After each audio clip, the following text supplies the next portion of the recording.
Hello, everyone. I think I will start this session now. And welcome to our today's panel. I'm Mixue, and I'm currently working in School of Education at Tsinghua University, China. And it's my great honor to host this panel, which is about the future-ready skills in AI-infused workplaces. And we are very honored to have field professors to join our today's discussions on AI future work and education training systems. So let me introduce them. So Professor Guoqing from Faculty of Education at China Normal University in China. Professor Volker, who is currently the head of School of Education at University of Nottingham in the UK. Professor Xibin from School of Education at Tsinghua University in China. Professor Zhiqun Zhao from Faculty of Education at Beijing Normal University in China. So today our panel will explore the new skill sets required in AI-infused workplaces. We will discuss how to balance the traditional core skills such as critical thinking, communications, collaborations with AI-enabled competencies, for example, prompt engineering, AI-assisted decision-making, human-AI collaborations. So our discussion will highlight how our education and training systems can prepare learners to be more competitive and adaptable in the future workplaces. So in today's panel, we will have few questions to be discussed among our 4K speakers. Each speaker will have 3 to 4 minutes for each question. If we still have some time left in the end of our discussion, we'll open the panel to our audiences for more questions. We also welcome our audiences to ask your questions in the chat. So we will start from our first question. According to some international reports, such as the WEF, artificial intelligence is expected to fundamentally transform the global workforce by 2050. So estimates suggest that up to 60% of current jobs will require significant adaptation due to AI, and up to 50% of jobs could be fully automated by 2045. So our question is, how does AI reshape the future of work and the skills demanded in current and future workplaces? So, I probably gonna nominate who's gonna be first, and then we will take turns. So probably Volker, if you want to start.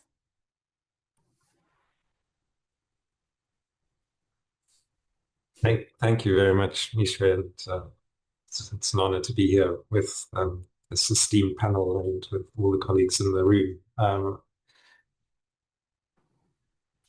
I'm not 100% sure. I think we're still talking future gazing in terms of what the impact is going to be. There's no doubt in my mind that it is already having an impact, but the full consequences of that, I think there's still quite a lot of debate about exactly how it will impact the workforce and the kinds of skills that are required.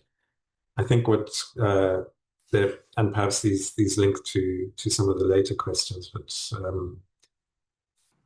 I do think that some of the core skills that we're talking about are going to continue to be critical in an AI-enhanced environment, particularly around the elements of human interaction that will still necessarily be there, even in a transformed space. And I think we need to be careful to not overly become too technical in terms of the kinds of skills that people require, and actually understand the human interactions that make AI effective and possible. In terms of how the future is going to look, I think there are a range of different scenarios there, and some of that is not so much about the nature of work, but in the nature of how we regulate what happens with this technology and with the workplace. And I think one of the big social challenges is really about ensuring that the acceleration that AI enables and the kinds of faster ways of doing things frees up time for qualitative activity in the workplace, but also outside of the workplace. And if we don't think about that, both in terms of how we're preparing for that people for the world of work, but also how we regulate the work and the technologies in that workplace, we run the risk of really becoming trapped in a cycle of acceleration where we just speed up and speed up and speed up without actually improving the quality of people's lives. And I think that that's one of the sort of higher level risks that we need to be thinking about. Exactly what the role of education within that, I think, is going to be quite challenging, because it's not just about training and skill development. Let me stop there. Thank you, Volker. And Professor Xibin Han, do you want to be following up?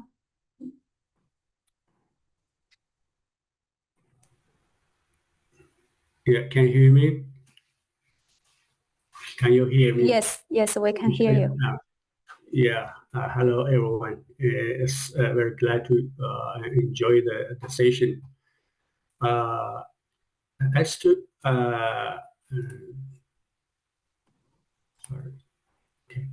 as for how AI is reshaping the work and the skills required in workplace, I think this issue can be considered from both short term and long term.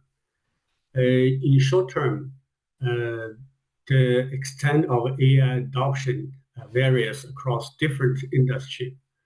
For example, a recent survey by China Federation of Logistics and Purchasing shows that currently about 30% of companies in logistics industry in China systematically apply AI. That means that the majority of logistic work is still carried out by humans. So the adoption of rate of AI in logistic industry is relatively high in China. So in other industries, it remains relatively low. Considering factors such as the cost of intelligent upgrade of enterprises and the stability of social employment, the large-scale application of AI in companies still has a considerable way to go. This reflects the current short state of AI application in the workplace in China. But in long term, in August of this year, the State Council of China issued the AI Plus initiative, which provides a comprehensive plan for using AI to promote industrial reforms. This includes advancing the intelligent upgrade of all manufacturing sectors and the agriculture and the service industry.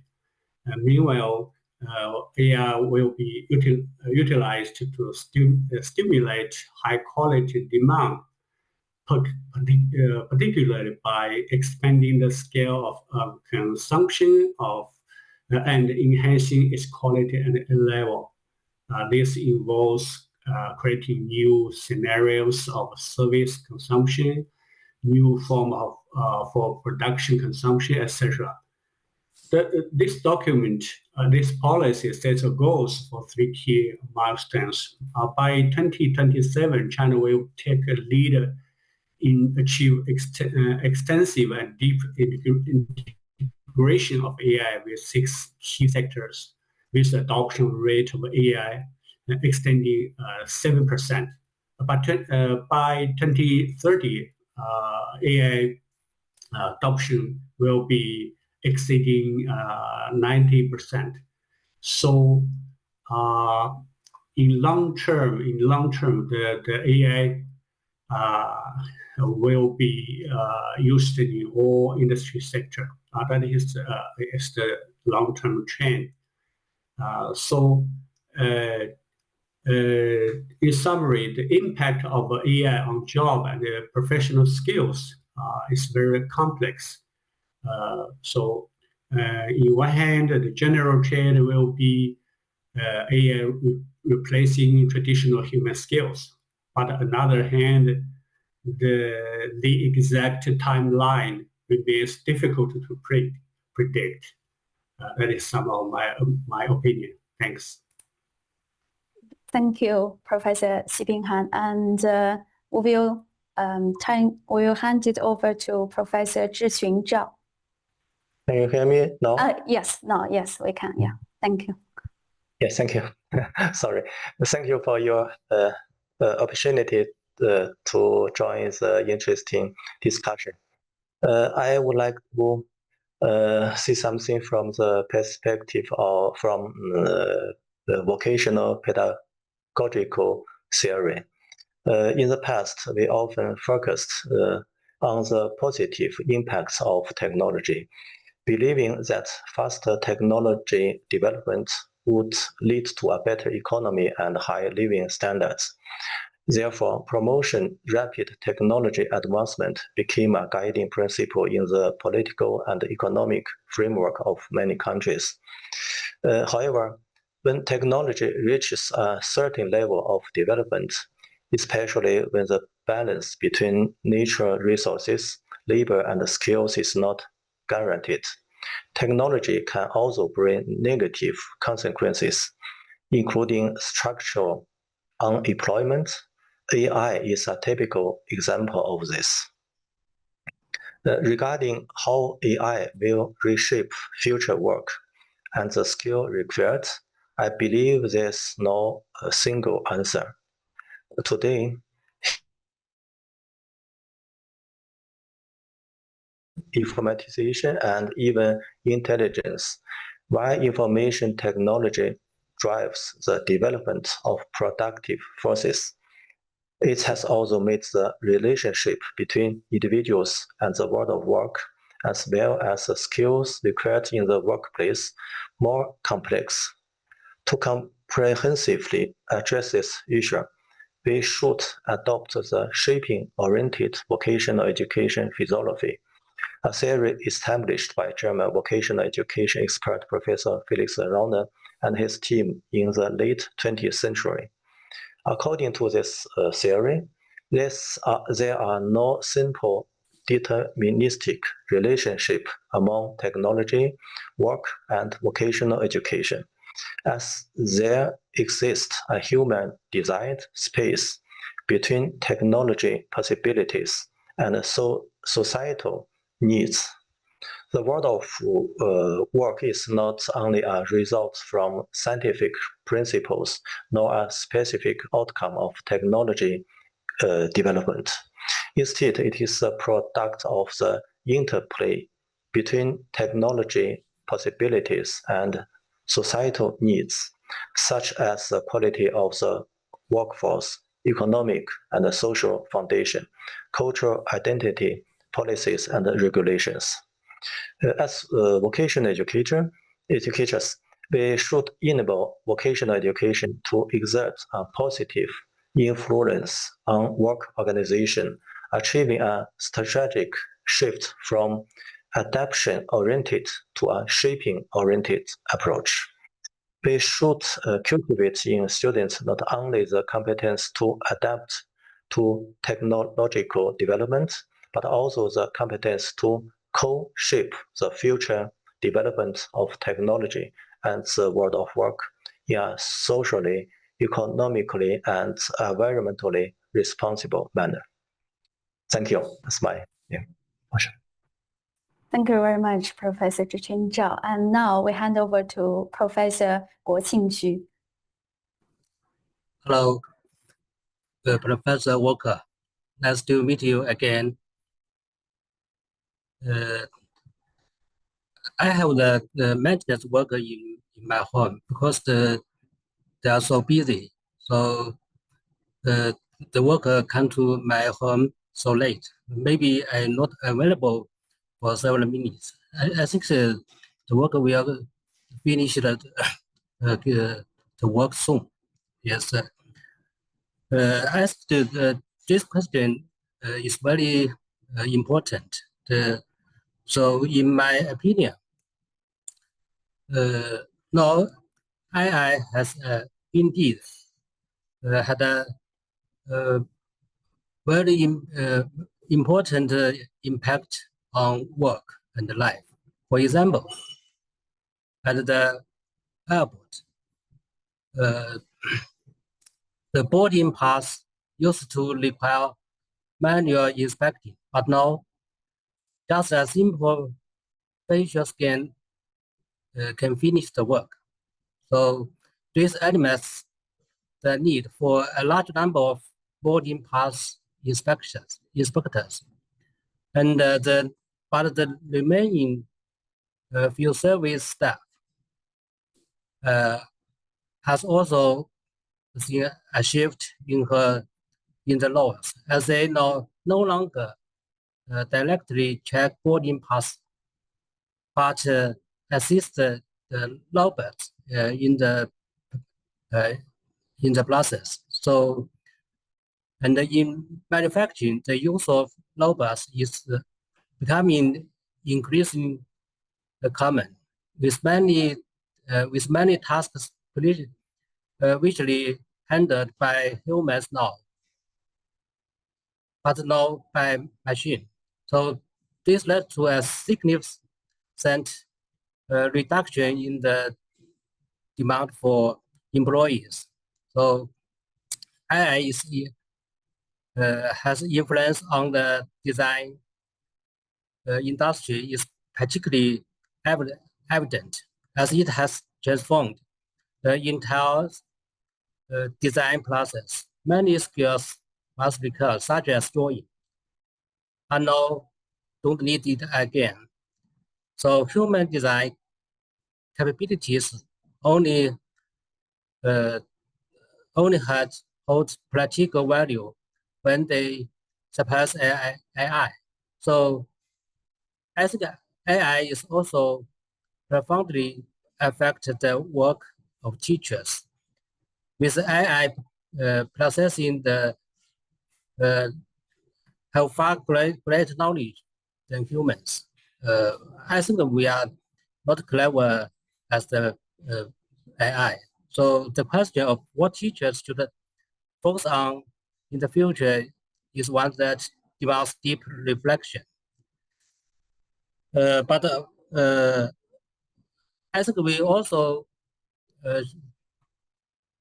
should think that, however, the impact of AI cannot be cannot be overvalued. According to current surveys of enterprises, I have done this research. The main jobs that can be replaced by AI are still program-able jobs, and only when the production scale is relatively large do enterprise have the motivation to use robots. Currently, many businesses still require manual labor to complete the tasks. Many companies have reported that they are currently unable to completely replace human work with machine. Therefore, traditionally teacher content still has practical value at present. So don't be too anxious about the impact of AI. This is my opinion.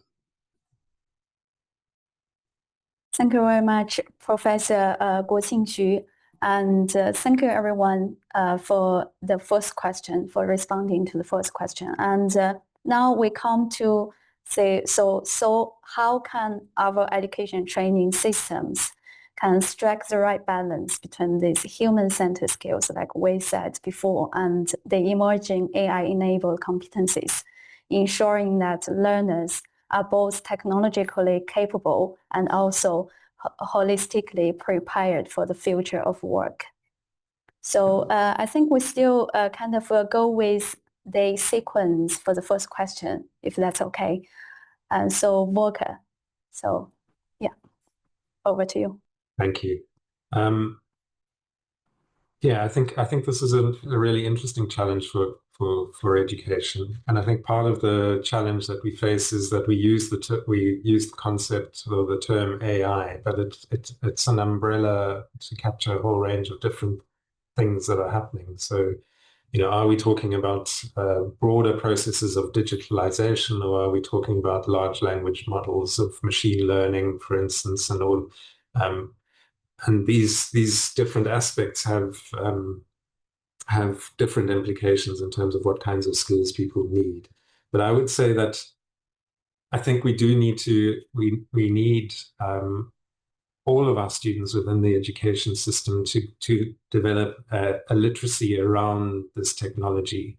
So this is not about having the skills to be involved in the coding and the actual processes of working with setting up the AI, but actually understanding what machine learning actually is, what algorithms are, what data bias is, what automation is, all of those sorts of concepts, and really developing a critical understanding of the capabilities of these different things and what the limitations are.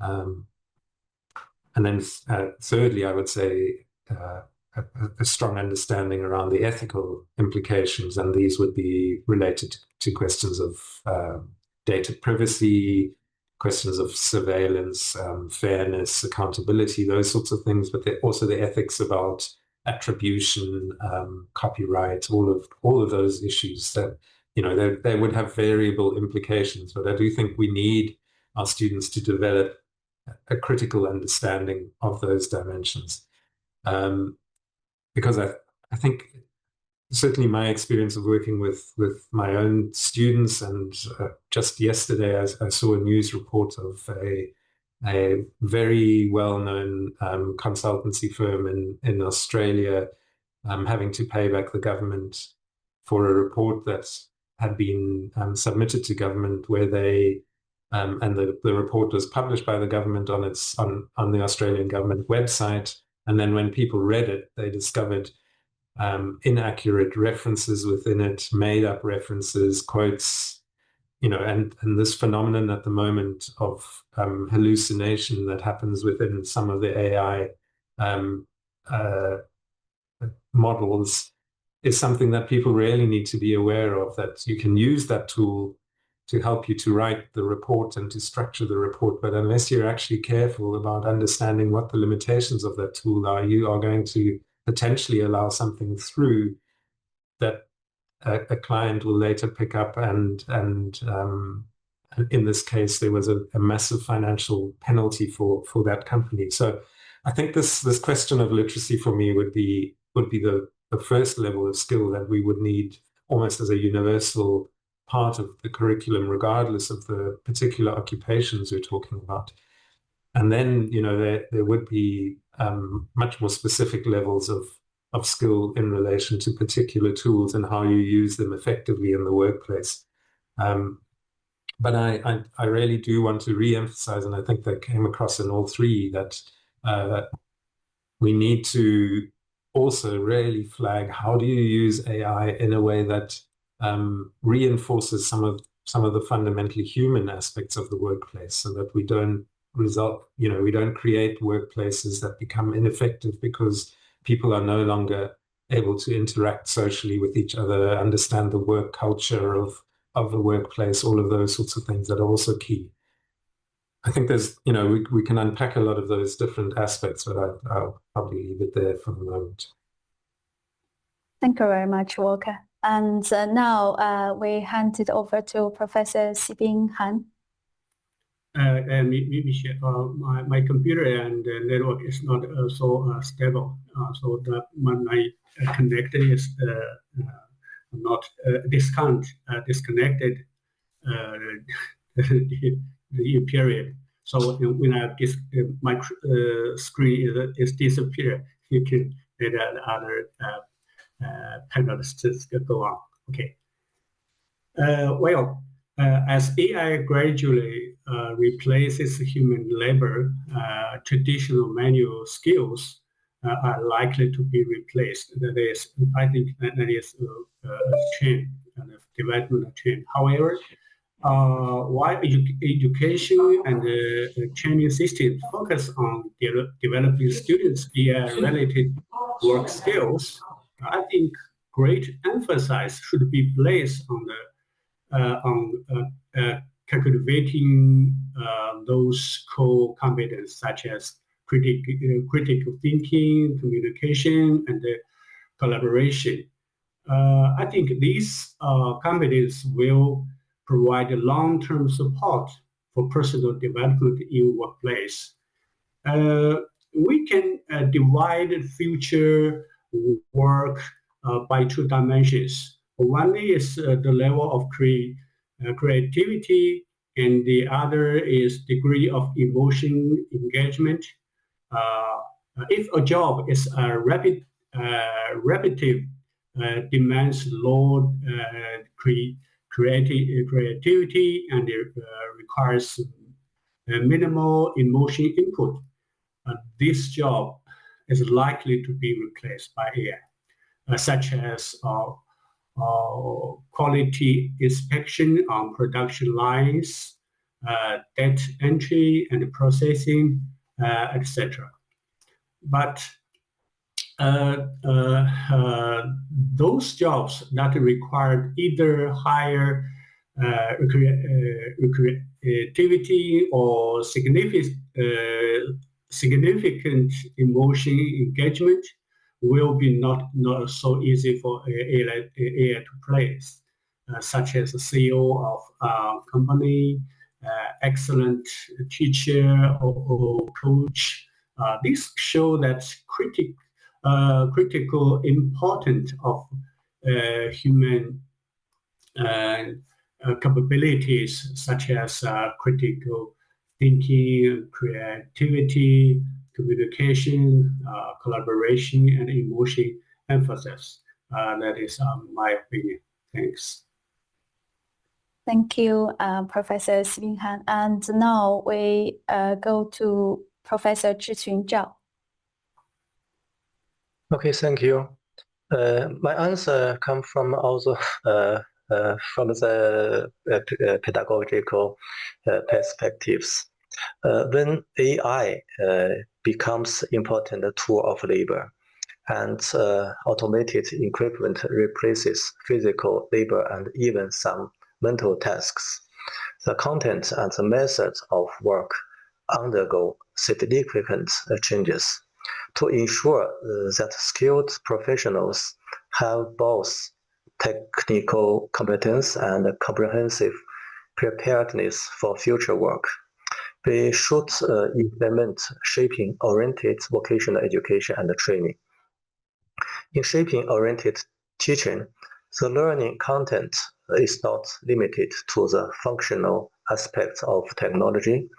Instead, the technical work is regarded as a social process, enabling learners to develop a holistic and integrated understanding of technology and work. Taking automation technology as example, the specialized learning content of shaping-oriented vocational education has 5 dimensions. First, technology and technical processes. The principles of automation technology and the structure and functions of automated equipment. Second, historical development. The characteristics of automation technology across different historical stages. Third, use value. The use value of automation technology and its products. Fourth, technology and social labor. Automation technology as an outcome, tool, and condition of socially embedded work. Fifth, technology and the environment. The role of automation technology in material and energy cycles. Vocational education and training aim to cultivate not only future technical workers as tools, but potential participants in the technology innovation and work shaping across various fields. Only when specialized learning with these 5 dimensions can it be truly regarded as a vocational education rather than only skilled training. Yeah, thank you. Thank you very much, Professor Zhiqun. And now we hand over to Professor Guoqing.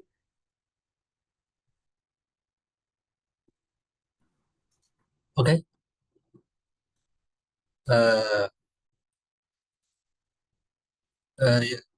In my opinion, the AI has also already profoundly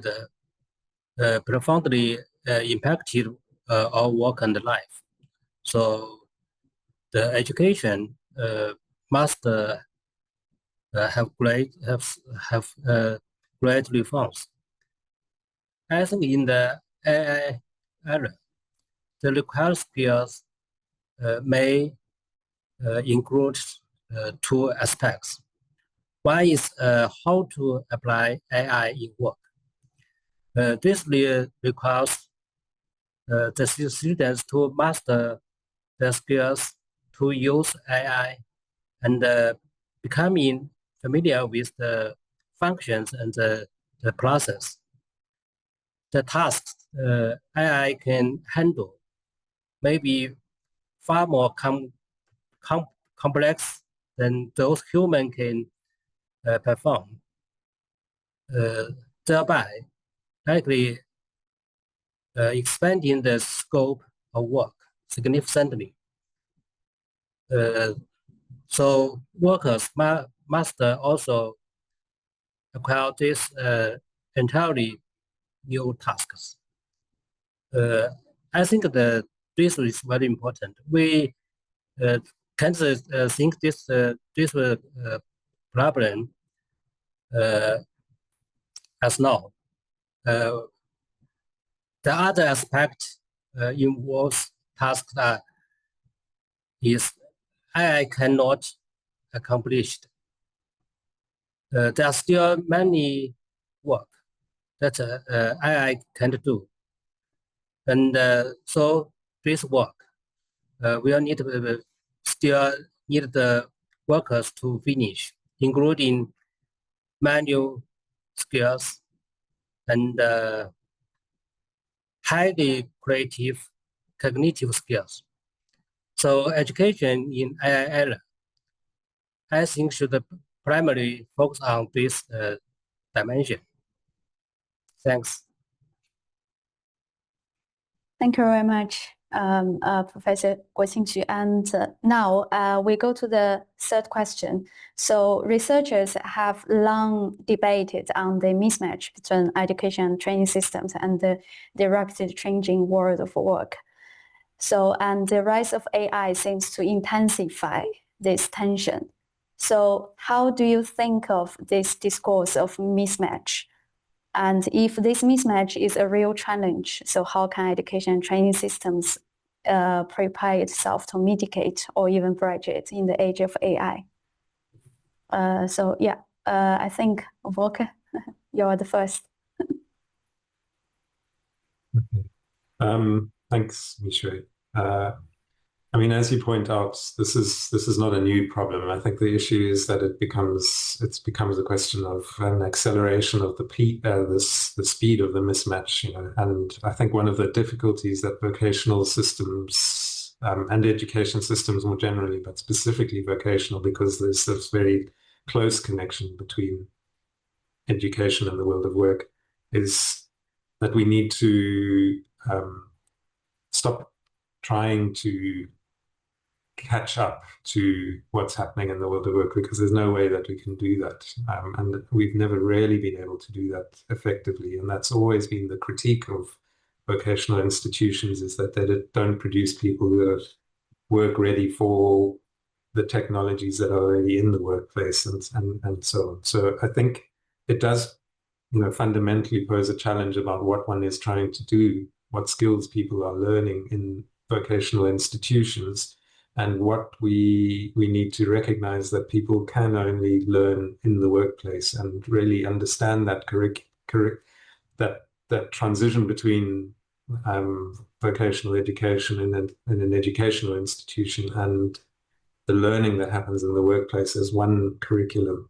And I think this is where I would, I agree with colleagues on the panel that say the work of people like Felix Rana and that are helpful for thinking about holistically what does a person need to be prepared at different levels of their entry into the workplace, and as they develop in the workplace and so on. And there's different levels of skill, and developing that kind of lifelong learning skill that people need in order to adapt and respond to those kinds of changes in the workplace, but also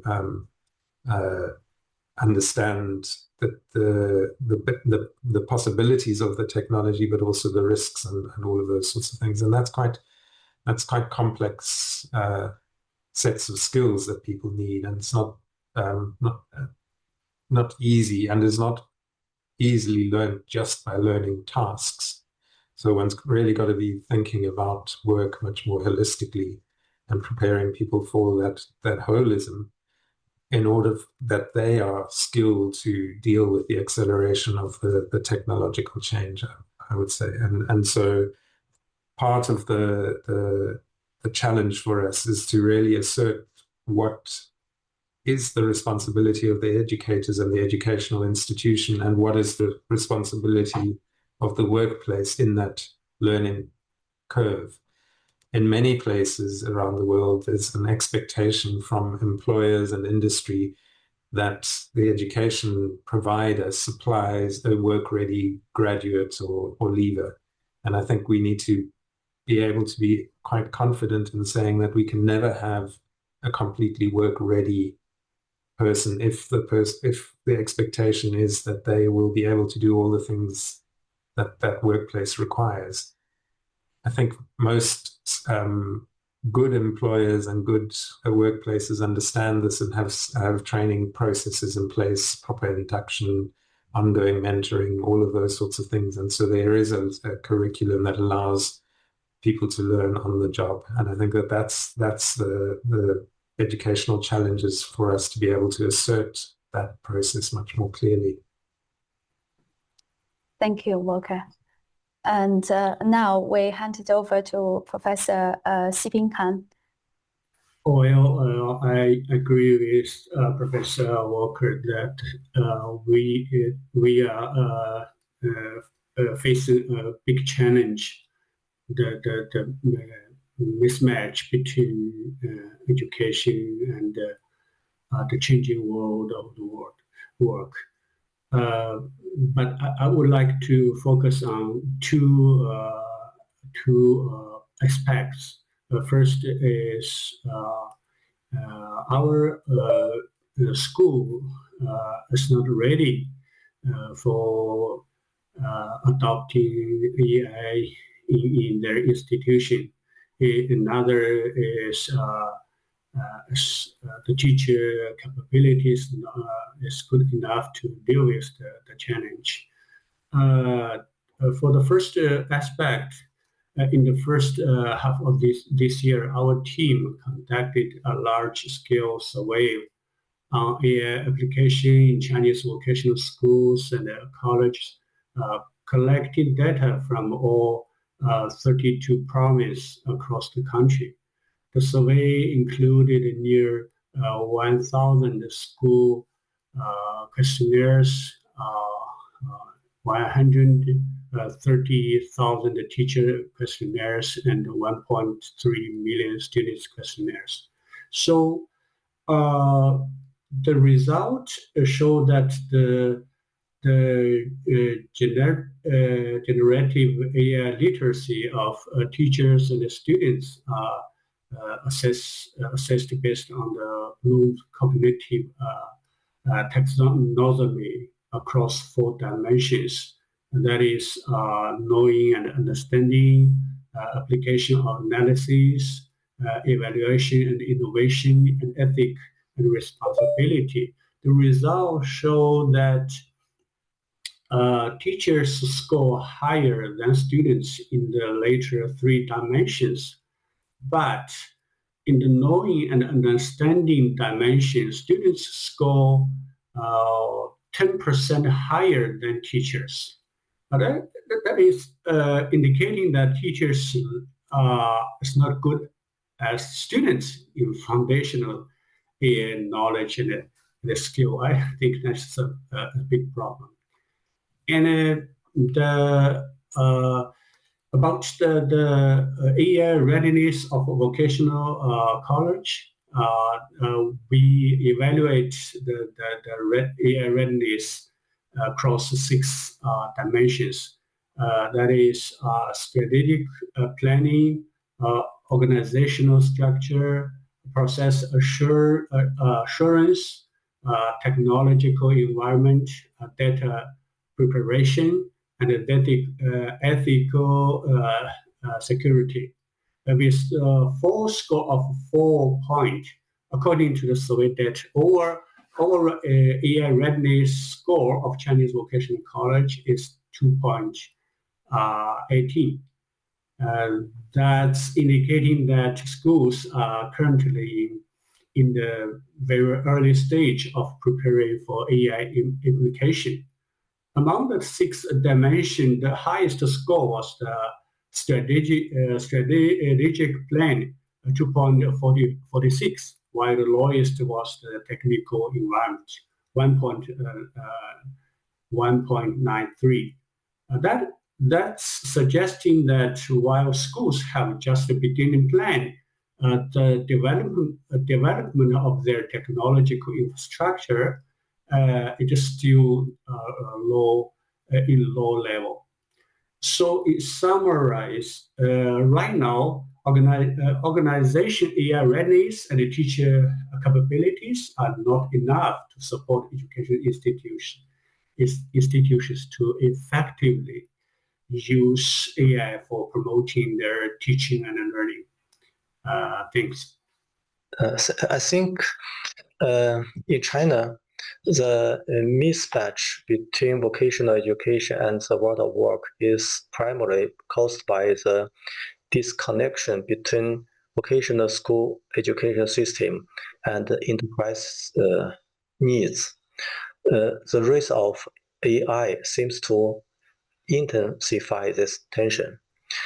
For a long time, the examination-oriented approach in Chinese education has produced several negative consequences, one of which is the mindset set of technology determinism.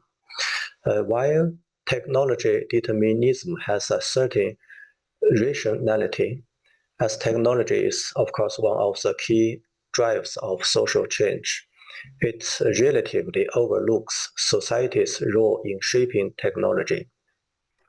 When analyzing the impact of major technology transformations, such as the AI revolution, relying only on technology determinism is not enough.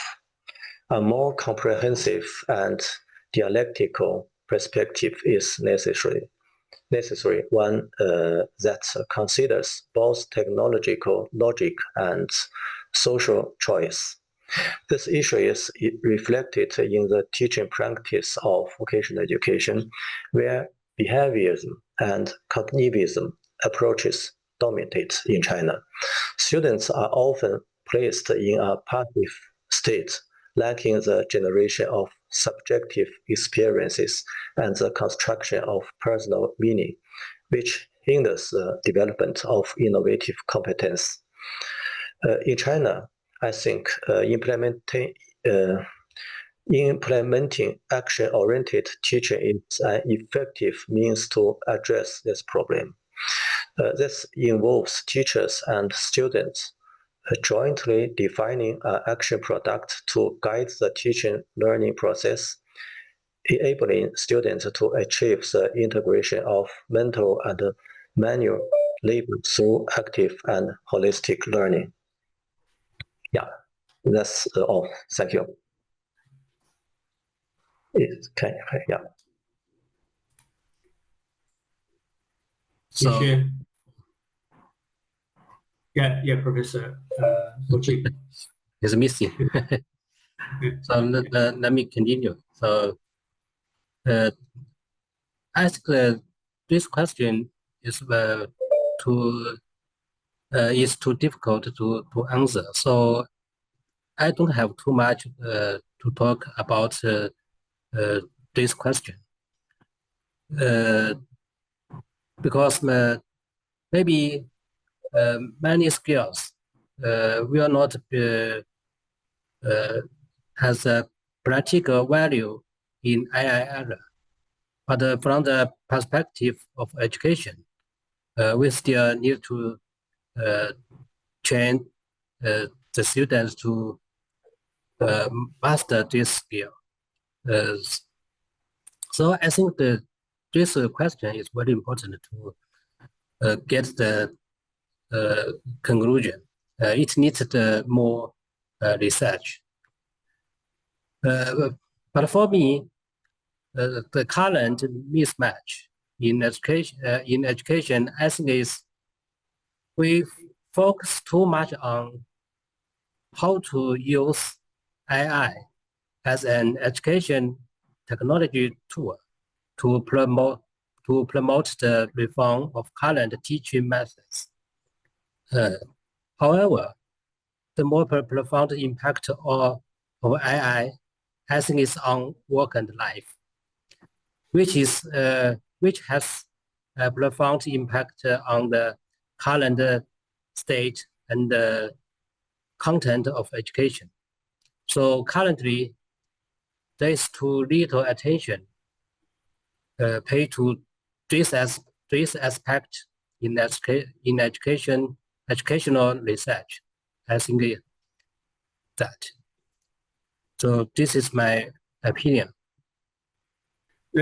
Researchers increasingly highlight the importance of building a skill ecosystem for the sustainable development of education and the training system.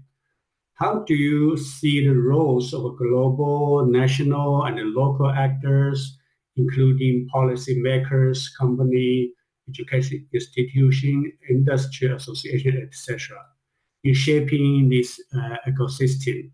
And what role can intelligent technology, including AI, play in strengthening and sustaining such as ecosystem? Okay, Volker, Professor Volker, please. Thanks. So, I mean, I do think that's thinking about vocational education within a broader skills ecosystem is a helpful way of moving away from a sort of narrow focus on vocational institutions and the employer as a sort of binary thing, and seeing it as part of a bigger ecosystem. So I think that what we need to be thinking about is how actors such as policymakers and the kind of funding that they make available for vocational education in relation to what the expectations of vocational education are, whether those things are properly aligned. I think that there tends to be, in many countries around the world, enormous expectations placed on vocational education to deal with a whole range of social problems, including the creation of work through entrepreneurial education and all sorts of things like that, without actually recognizing that those institutions often don't have high status in society, and that the general public don't see those as the key levers for social change. And so in relation to things like higher education and general schooling and other institutions. So, we thinking about that is both analytically helpful, but also in terms of using some policy levers to advocate for better funding for vocational education and taking vocational education seriously as a significant sector within the education institution.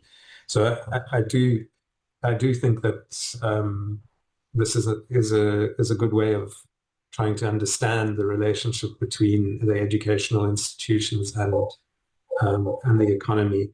I think what the question about what AI can do to assist within that, I think, is not clear to me. I think there are some potentially one of the big challenges that always comes up in many international comparative studies around vocational education is that the vocational teachers don't have any time to remain connected to the industries that they are preparing students for. And this is part of how the mismatch happens, is that while they might have had experience in the past, very often that gets out of date and there isn't sufficient time in the system to allow people to update. So if we are able to use some of the more positive benefits of AI to free up teachers' time, not to get rid of teachers, but to actually make sure that the teachers have more time to engage with both the world of work, but also more time to engage with their students around some of the other skills, that could potentially be a real benefit within the broader ecosystem. I'm sure there are other aspects, but I think I'd rather give other colleagues some time. Thank you, Professor Volker. As I know that you do a lot of work for the British government and South Africa government, so I think you have a lot of experience to understanding the government role for AI using in the school and vocational institutions. So, yeah, I agree with Professor Volker. It's crucial for governments and companies, industrial associations, schools, and research institutions to make joint efforts in building a skills development ecosystem for the AI area. I think the government is to issue, Professor Volker, can you hear me? No? Yes, you can just... to issue relevant policies and standards. For instance, in May of this year, China's Ministry of Education issued a guideline for the application of AI in vocational college and school in China, which include a standard of evaluation for students' AI literacy. AI literacy causes the development of AI-related programs and the intelligent upgrading of existing program, AI teaching models and teachers' AI teaching competence, and AI infrastructure, etc.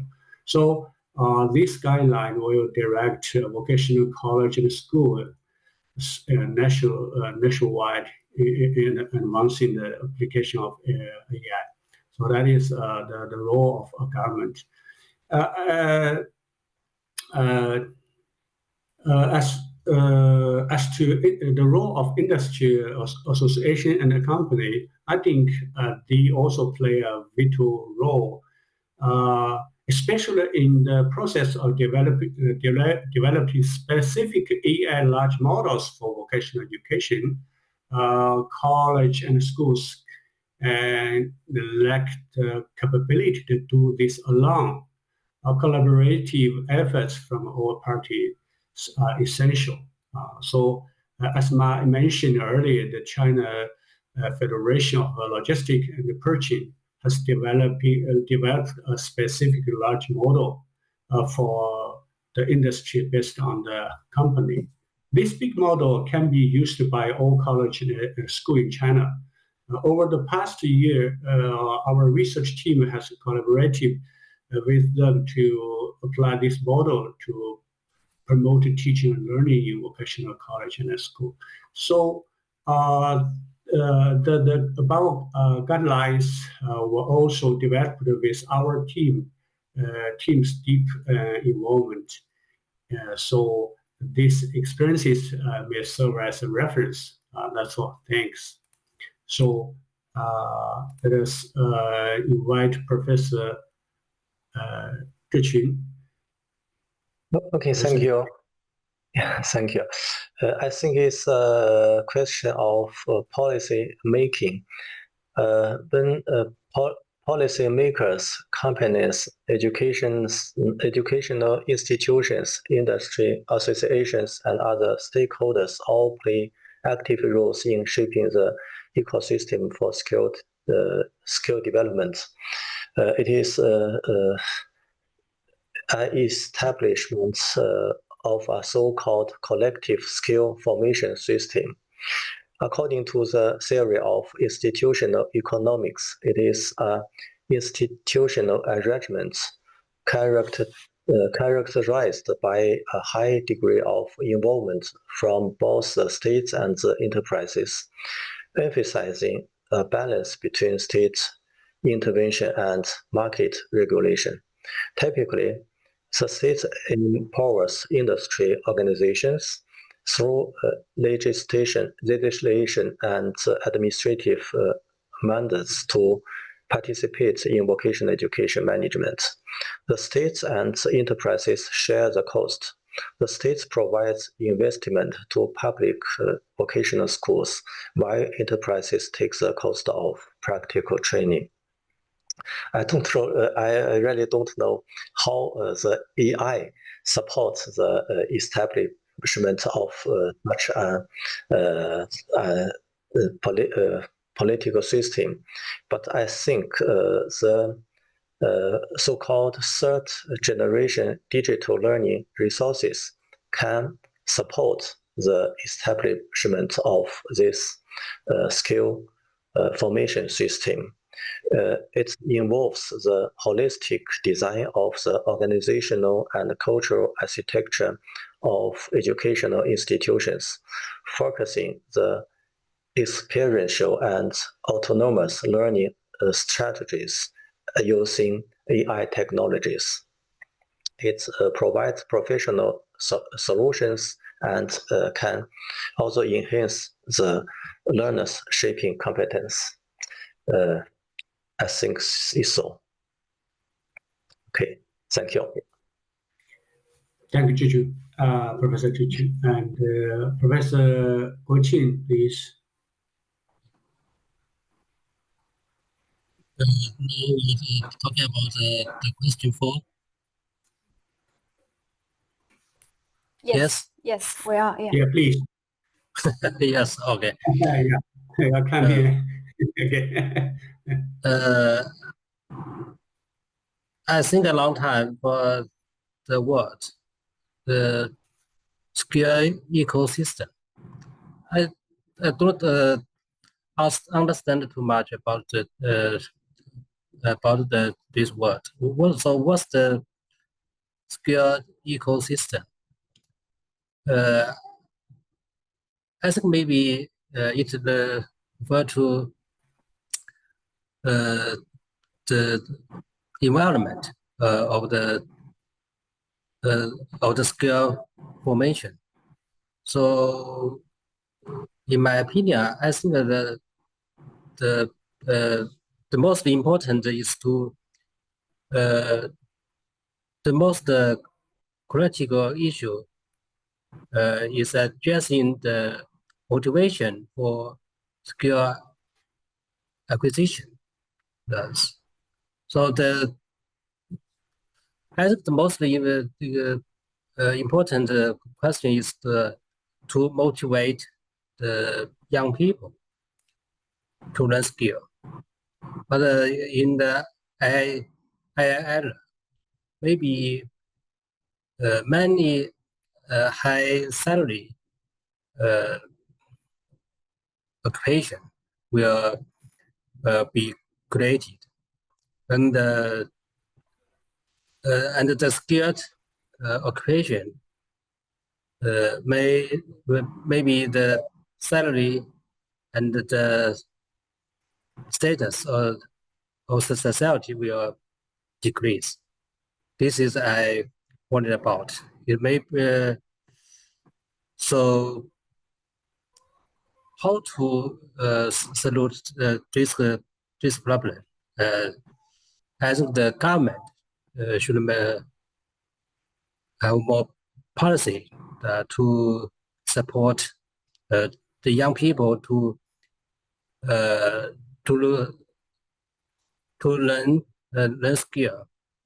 So this may result in polarization among skill holders. This means those requiring AI, then those that don't need AI may have high salary. However, manual skills remain indispensable to society. So it is necessary to implement measures to safeguard the income and the social standing of manual laborers, such as establishing wage standards and elevating market prices for products, requiring manual craftsmanship. This is my opinion. This is what I'm worried about.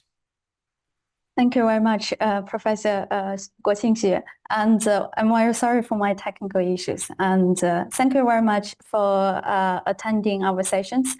And I think the time is out now. And thank you very much for I send of the appreciation to all of our speakers and also to our audiences.